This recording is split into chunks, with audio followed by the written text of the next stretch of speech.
There are many stages of spiritual awakening.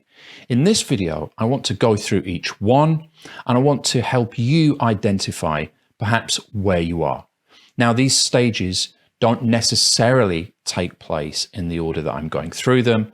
I personally have been through some of these stages and can identify them for myself, but you have to do that for yourself. I know when I started out over 18 years ago now that I've been meditating and began my journey, as it were, and I've studied under various Buddhist monks and so on, I wanted to know and needed some clarification on where I was at and what everything meant, and was I losing my mind? Because part of spiritual awakening, you go through many ups and downs, huge turmoil, frustration, overwhelm, confusion. You sometimes feel like you're literally losing your mind. And in some elements of spiritual awakening, that is what's happening, not in an insane way, but as in the mind is dropping away. And we'll talk about that. So the first stage isn't really a stage of awakening, it's more of a stage of being asleep. And that's the stage of the separate self or the ego. Something typically brings people to the spiritual pursuit of looking inward, of trying to find answers beyond the material world. So that initial stage is what triggers, it's what lights the fuse. It's the spark that lights the fuse of inquiry. It can be some dramatic negative event, maybe some huge turmoil in your life, some trauma, or it can be some hugely positive event. For me, it was just a series of events of trying things in the world to achieve peace and happiness and failing. I became very so-called successful in business, made a lot of money. That didn't do it. I tried sporting pursuits. That didn't do it. Tried relationships, substances, everything over my 50 years on this planet, and nothing would work. Nothing was lasting. So I kind of realized that I can try and change the universe as this one individual, or there must be something else going on. There must be another way. So that's kind of the initial spark, and it can be different for different people. Some people enter into awakening without even any motivation of that nature, and they literally just are sitting on a couch and suddenly they realize that they're not what they thought they were. It's quite rare, but it does happen, in case that's happened to you. So the first stage then of spiritual awakening, once somebody has lit that fuse of inquiry, is this sense that I am separate, right? I am separate to the universe. And you go through this phase of inquiring into the nature of yourself. What am I? And you start going through negation. You start saying, well, I'm not the mind, because I can see the mind having its thoughts and I don't control those, and they pop up and they come and they go. And you can recognize that during meditation for yourself, that you're not in control of the mind. The mind is just the mind. It's not you, because you're observing it. And if you were the mind, you would know what you were, but the mind cannot comprehend exactly what you were, which we'll come on to.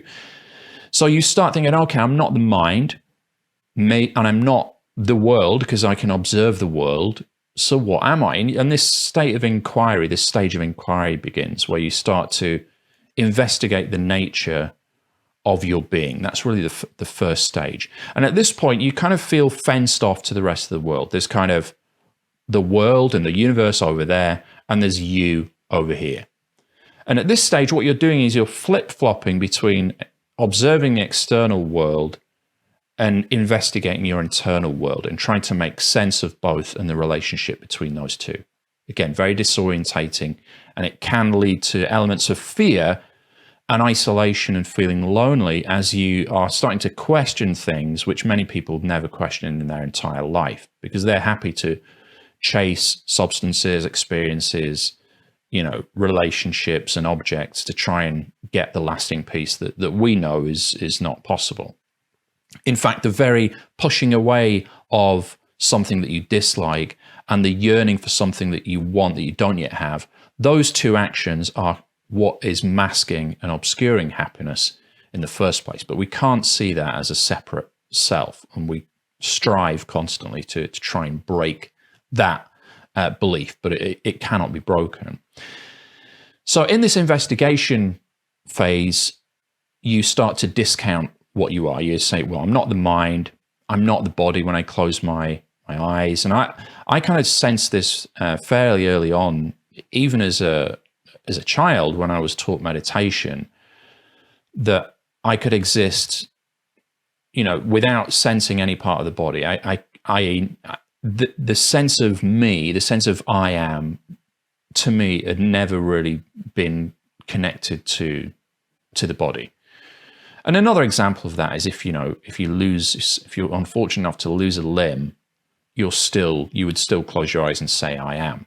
You can extend that forward. If you were to lose everything but your head, theoretically, you would still say, I am. And if you would still have that sense, right? So you're not the body, you're not the mind. And you go through this process. At some point, if you inquire for long enough, or if you meditate, or just nature has its way with you and truth emerges within you, there'll come a stage where you become nothing. You realize that you are nothing. You used to say, look, my name is John, I'm 50 years old, I'm British. And then you think, well, no, that's just a label. That's just an idea. That's not truly what I am. I could go change my name and it doesn't change who I am. I could change gender even, and that doesn't change who I am, the feeling of I am. I could go and change where I'm living, or it doesn't, that's not the I am, that's just labels and definitions. So when you boil all that down, you can come to the stage where you say, I'm not something, I'm actually nothing. I am no thing. There is no thing that I am. You cannot tie it down, right? Because the body mind is not me. I'm observing the body, I'm observing the mind. These are things that take place in what I am. They are not what I am. So there's this phase where you kind of sense that you're actually no thing. You're nothing. You are not identifiable. That you are not a separate self. Okay, you're not this separate individual. It's really just an idea. It's a collection of memories, it's thoughts that arise, and it's perceptions that take place, almost all of which you have no control over. And you're observing all of it. Okay, you're observing all of it. So what is that observer? Okay, that's probably closer to the truth of what you are, rather than all these labels, perceptions, feelings, memories, and so on. So at that stage, it can then progress further to the point where you enter the stage of being everything, where you look out into the world and you sense, actually, not only am I not separate to this, and not only am I no thing, I am is everything. Everything I see is me. Because at this point, the sense of a separate self has dropped away. We realize that's not true. So therefore, everything is what you are, and what you are is everything. You're not separate. It's like this huge soup. Another metaphor for this is that I use is the cornfield. Okay, imagine a field of corn. And in this field of corn, there is one individual kernel, one individual piece of sweet corn. Now, this individual piece of corn knows, or has within it, the innate intelligence of the entire field. Okay, it has the potential and the inbuilt intelligence to become corn, to then grow further. It is part of the field. But the individual sweet corn, the individual corn, believes itself to be an individual piece of corn. It thinks that's what it is. But the field knows it is the field. There is only the field. The individual piece of corn is just a label. It's just a definition. It doesn't exist on its own. It cannot exist independent to the field. It is merely a field of corn. But the individual piece of corn is limited in what it can perceive, because it's low down on one of the corn stalks. It cannot perceive the whole field. So it feels it is limited and restricted. It cannot take in the huge, complete fullness and scope of the entire field of corn. And this is what we are like. This is what you are like. Rather than a field of corn, it's a field of awareness. And in the human body mind, this field of awareness has been limited to an individual piece. It cannot see the whole field of awareness, but it is the field of awareness. It contains the same innate intelligence that makes the whole field. And when you look out, and when that corn looks out upon the field, it is indeed gazing upon itself, in itself, using itself. So really all that's happening is awareness, which is what you are. I am awareness as I talk to you. That's what I am, awareness, talking to you, awareness. Awareness is observing itself in itself by using itself. So that the corn is observing the entire field. That's all that is seen, is the field of the corn, or the field of awareness. And it's only made possible by what has been created by awareness. So at this point, in this stage, you've gone from being a separate individual, you versus the world. I'm going to change things. I don't like my circumstances. So I'm going to resist this. I'm going to try and get this thing over here that I don't yet have, this constant sense of lack and a battle between reality, and sometimes it's good, most times it's not, to then realizing, actually, I'm not that, I'm not this, I'm not that, I'm not this, I'm no thing, I'm nothing, then realizing, actually, I'm everything, everything is what I am, there's no separation, this field. Okay. Another way you can think of this is the universe, right? You are the universe. I am the universe. Universe is all there is. You cannot exist outside of the universe. You cannot spend this afternoon outside of the universe, because you are the universe. You are literally just the universe observing itself. And this idea and label and identity of I'm a human, I'm a man, I'm a woman, I'm such and such a name, all of that has been manufactured. Useful as it is to communicate through language, it's not real. That is not truth. A bird is not a bird. That's just a word that somebody's given to it. And it diminishes the truth of what that is when you see that outside. It's literally just universe, you, observing universe. The labels and all the separation and the definitions are simply a man-made construct, as indeed is man itself. So we've gone through being a separate self. The next stage is we are nothing. You feel you are nothing, no thing. Then you say, okay, I'm everything. You realize everything is one.